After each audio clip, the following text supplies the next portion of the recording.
Povo de Deus, Eclesiastes capítulo 6. Né? Lá no capítulo 5, ele encerra ali o versículo 19, dizendo o seguinte: quanto ao homem a quem Deus conferiu riquezas e bens e lhe deu poder para deles comer e receber a sua porção e gozar do seu trabalho, isto é dom de Deus. Aí aqui, né? E versículo 20 também, né, fala que ele se lembrará muito do dia da sua vida, que Deus lhe concedeu o coração de alegria. Então, no capítulo 5, 19 e 20, você vê um Deus que concedeu a bênção às pessoas. E essas bênçãos, essa riqueza de Deus, vai trazer alegria, né? Apesar de ser pouco tempo de vida que ele vive aqui, ele poderá ter essas alegrias. Aí ele começa aqui, no versículo capítulo 6, já colocando um outro aspecto de Deus. O Deus que vai dar riqueza, mas não vai deixar a pessoa desfrutar dessa riqueza, e que na verdade essa riqueza vai ser dada a outro. Então, o Salomão, nós já temos falado sobre isso e insistimos que você, para entender o texto, você precisa entender a introdução, o contexto geral do livro de Salomão, lá na nossa introdução. E se você não ouviu ainda, você tem que ouvir, senão você vai ficar confuso em algumas partes. Então você vê que aquela visão de Salomão sobre Deus, Deus é um Deus que determinista. Isso não é a questão certa não, mas por aí. Ou não sei. Ele é que determina. Ele é um Deus que é criador dos céus e da terra. Ele faz o jogo. E muitas vezes esse jogo é confuso. Na visão de Salomão, esse jogo muitas vezes é injusto, é estranho, mas ele é Deus. E nós não podemos fazer nada com relação a esse Deus, porque ele é todo poderoso, ele faz do jeito que ele quer. Então Salomão, ele aceita isso, mesmo não concordando, mesmo entrando em angústia, ele faz essa leitura. É tipo assim, joga o jogo. Não temos como fazer nada. Então, o Deus de Salomão, eu tenho falado aqui no nosso canal, e para vocês que é do grupo da igreja, Salomão, ele tem uma visão mais ou menos parecida com aquele filme que eu falo, já citei aqui umas 3 vezes. Route 6, não sei se o nome está certo. No filme tem um grupo de pessoas que são ricas e que fazem outras pessoas que são pobres entrar em um jogo, e esse jogo é de vida ou de morte. E o prazer desse grupo de empresários é ver o jogo dos pobres, né?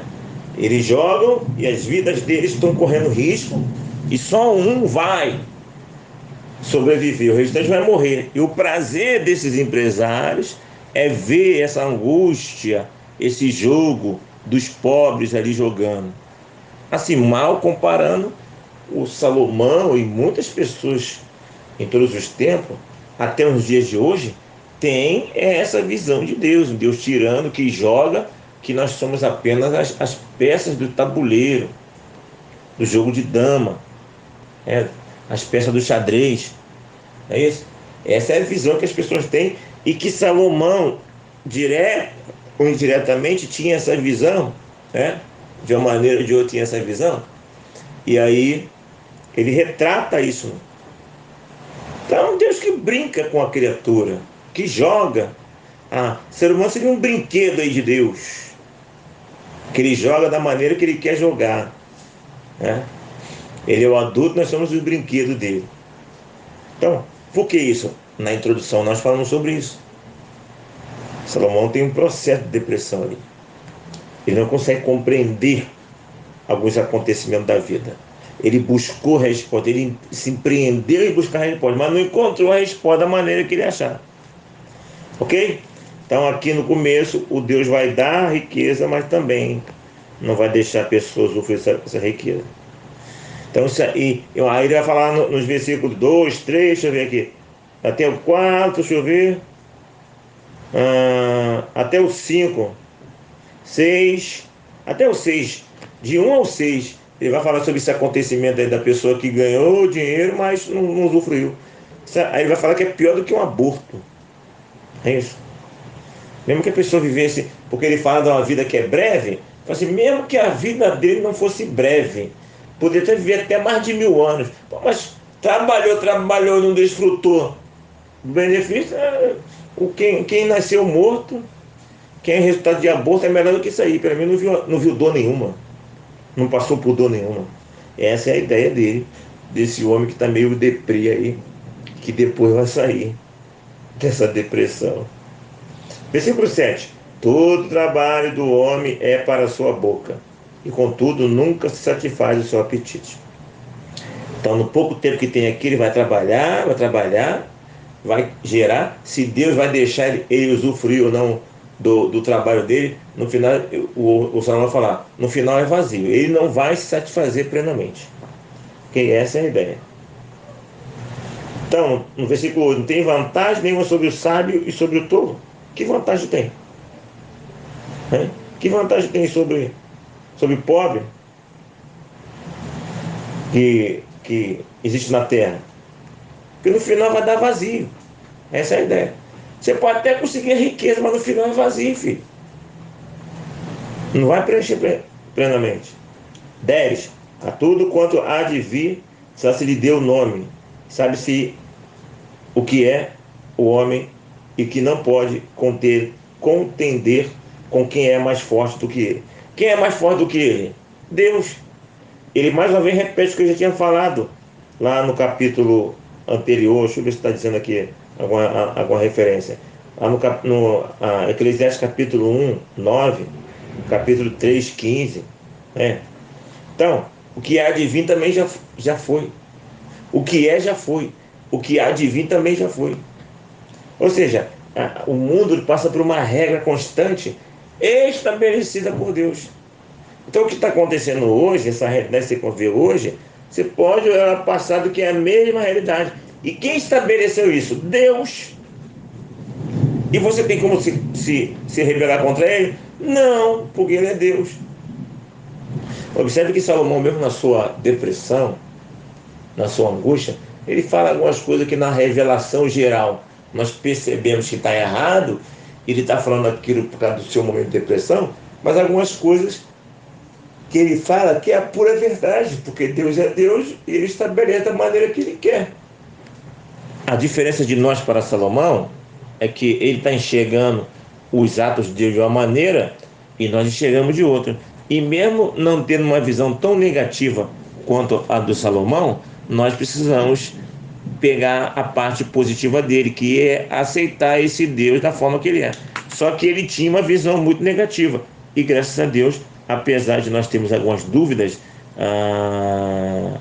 apesar de a gente ter algumas decepções, nós não temos uma visão de um Deus tirano. A Bíblia, na revelação do Novo Testamento, não vai apresentar um Deus tirano. A Bíblia apresenta Deus como um Deus de amor. Não é isso? Um Deus que faz as coisas para o nosso bem. Não é isso? É um Deus, sim, rígido. É um Deus que castiga, sim, mas é um Deus de amor.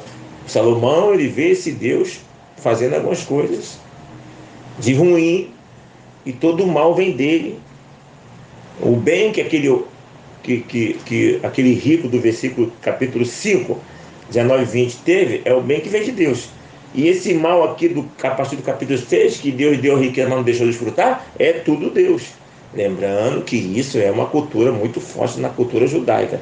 Deus é o dono do bem e do mal. Só que nos salmistas você vai encontrar princípios.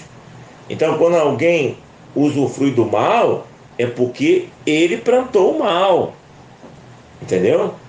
O Jó está passando tudo aquilo porque Jó plantou o mal.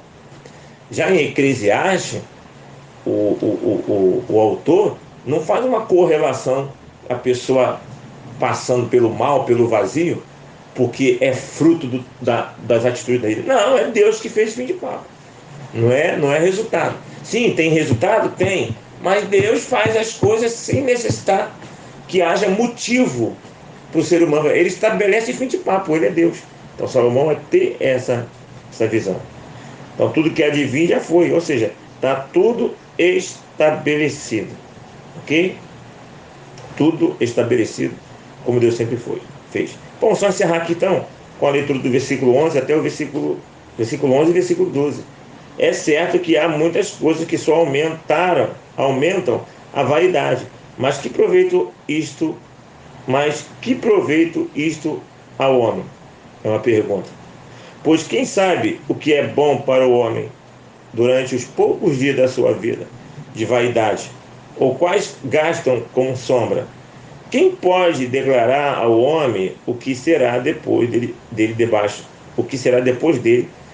do sol? Então o homem não tem o domínio sobre o futuro. Quando ele morrer, ele não tem como declarar o que vai acontecer no futuro, entendeu?